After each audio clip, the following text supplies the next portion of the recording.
Hello বন্ধুরা, বলো তো আমার কাছে এগুলো কি? এগুলো হলো কদবেল।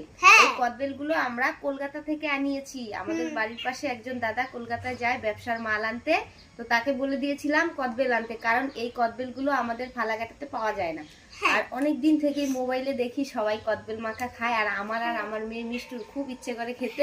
খুব ইচ্ছে ভেবে কুল কিনারা পাচ্ছিলামই না যে কোথা থেকে কদবেল আনবো। ফ্লিপকার্টে অনেক দেখেছি, কিন্তু এটা গাছ, ওটা বীজ চলে আসে, এগুলো আসবে না, এরকম কদবেল আসবে না। তাই দেখো 3টে কদবেল এনেছি, কলকাতা থেকে আনিনি।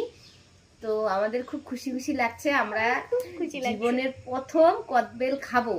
তো এই দেখতে পাচ্ছ 3টে কদবেল। দেখো ক্যামেরাম্যান একটু সামনে আনো ফোনটা। তোমরা যারা যারা খেয়েছো তারা তো জানো এটার মজা কিরকম। আমরা জীবনের ফার্স্ট টাইম খাবো, কেমন লাগবে খেতে সেটাও জানি না। তো এখন তো বিকেল বেলায় একটু আগে